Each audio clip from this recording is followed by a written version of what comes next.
और 2-3 अरब डॉलर के लिए ये पाकिस्तान का हाल किया जा रहा है। एक तरफ सऊदी अरब मांग लेता है तो आप चीन से मांगकर सऊदी अरब का कर्जा उतारते हैं और आपका फॉरेन एक्सचेंज रिजर्व, आपके तमाम असेट्स मांगे तांगे के हैं और फिर आप डेफर करवा रहे हैं अपने कर्जों को वर्ल्ड बैंक से, IMF से, इससे उससे। इसका मतलब है आने वाली हुकूमत इतनी जेरबार होगी कि वो तो बोल भी नहीं पाएगी कुछ। ये फैसला किया गया है जो BBC के हवाले से हमें पता चला है कि किसी किस्म की जंगबंदी इसराइल नहीं करना चाह रहा और वो इसको एक दफ़ा फुल को ऑपरेशन में कन्वर्ट करके इस किस्से को अपनी तरफ से वो सेटल करना चाह रहे हैं।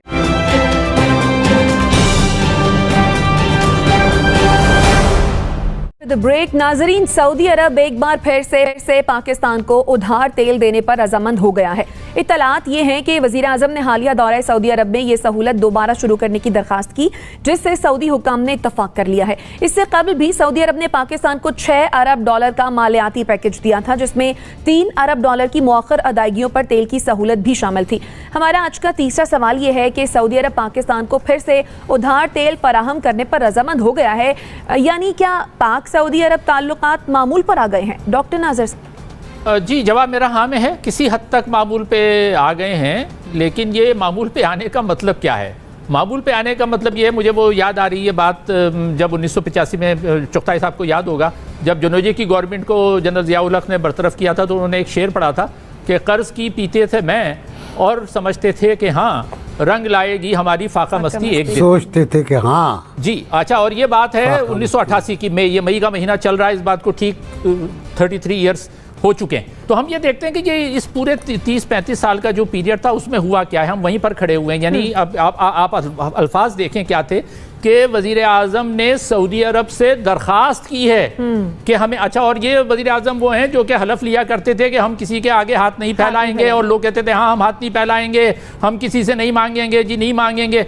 तो वो सारे वादे वईद, वो सारे दावे, वो सब क्या हुए जब 3 साल हुकूमत करने के बावजूद आप फिर जाकर वहीं पर जो है दरख्वास्त कर रहे हैं कि जी हमें उधार तेल दे दो। तो हम आपने 3 साल में क्या किया है?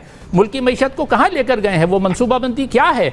और जो वादा है कि जी डेफर्ड पेमेंट पे, यानी अभी आप तेल दे दें, हम उसकी जो अदायगी है वो हम बाद में करेंगे। तो अब मतलब ये कि आने वाली हुकूमतें भी भुगतती रहेंगी। और 2-3 अरब डॉलर के लिए ये पाकिस्तान का हाल किया जा रहा है। एक तरफ सऊदी अरब मांग लेता है तो आप चीन से मांगकर सऊदी अरब का कर्जा उतार। सऊदी अरब क्यों मांगता है? देखें, जो इंग्लिश में कहा जाता है नो फ्री लंच, कोई फ्री लंच नहीं है। जब आपको कोई फेवर करता है तो वो आपसे वसूली करता है, और वसूली किस सूरत में होती है? बैनुल अक़वामी ताल्लुकात में आपको उस मुल्क के साथ खड़े होना पड़ता है, उसकी कंडीशंस होती हैं। ये ऐसी मदद नहीं है कि वो आपसे कुछ ना तवक्का करें। और वो नाराज़ी जो हो गई थी बीच में तवक्कात मामूल पे आने से पहले, जो मामूल में फ़र्क जो आ गया था वो इसलिए आ गया था कि पाकिस्तान ये समझने लगा था, और शाह महमूद कुरैशी ने बयान भी दे दिए थे कि जी हम जो है वो कश्मीर के मसले पे सऊदी अरब को साथ देना पड़ेगा। और हम जो है फिर वो मिल गए थे एर्दोवान और महातिर मोहम्मद के साथ, वो एक नया OIC के अंदर बनाए जिस पे सऊदी अरब ने पसंद नहीं किया, तो आपको जो है वो पीछे हटना पड़ा। इसका मतलब ये है कि आप अपनी जो खुद मुख्तारी है, आपकी खारजा पॉलिसी की जो आज़ादी है, आप उसको दाव पे लगा रहे हैं। तो इस तरह से ये वाज़ेह हो गया है कि मामूल तो ताल्लुकात आ रहे हैं, लेकिन उस मामूल का मतलब यह है कि हम अपनी जो सावरेंटी है उसको एक मरतबा फिर गिरवी रखने पर तैयार हो गए हैं। और साबित हो गया है कि खान साहब के जो दावे थे वो खाली खुली दावे थे, उसमें कोई दम नहीं था। देखिए, ताल्लुकात पर डिफ़ाइन कर लें, ताल्लुकात मामूल पर क्या किस तरह आते हैं? ताल्लुकात मामूल पर इस तरह आते हैं कि सऊदी अरब कश्मीर की उसी तरह हिमायत करे जिस तरह पहले करता था। नहीं करेगा। सऊदी अरब कश्मीरी अवाम पर जुल्म की इसी तरह मजम्मत करे जिस तरह पहले करता था। नहीं करेगा। मैं 1994 से 98 तक सऊदी अरब में रहा हूँ। खुतबा जुमा जो था उसमें कश्मीर का नाम आता था, अब नहीं आता। तो फ़र्क जो मामूल जो है वो तो ये था, कश्मीर का नाम, कश्मीर की हिमायत, कश्मीरी अवाम की हिमायत, इस्तिस्वाब राय की हिमायत, वो तो नहीं मिल रही है आपको। आप ये कह सकते हैं बिल्कुल महफूज तौर पर कि हम सऊदी अरब से अपने नए ताल्लुकात कायम कर रहे हैं, और उन नए ताल्लुकात की जो पहुँच है, रास्ता है, वो इक़्तिसादी रास्ता है। ठीक। वो कर्ज़ों का रास्ता है, वो हमें कर्ज़ देगा, हमें अपने गारंटीज़ पर वो कर्ज़ फराहम करेगा, हम कर्ज़ लेंगे, कर्ज़ की मै पिएंगे और फिर 3 साल के बाद हम उसको अदा करेंगे, वापस करेंगे। Right. मुमकिन है वो उससे पहले वापस मांग ले गुस्से में आकर, हुआ है हमारे साथ ये वापस करो यार।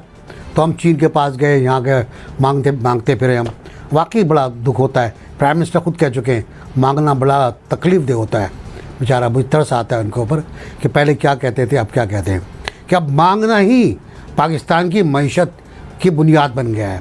आपका फॉरेन एक्सचेंज रिजर्व, आपके तमाम असेट्स मांगे तांगे के हैं। अब फिर आप डेफर करवा रहे हैं अपने कर्ज़ों को वर्ल्ड बैंक से, IMF से, इससे उससे। इसका मतलब है आने वाली हुकूमत इतनी ज़ेरबार होगी कि वो तो बोल भी नहीं पाएगी, कुछ उफ भी नहीं कर पाएगी वो। अगर वो आप ही हुए तो आपको और मसला हो जाएगा।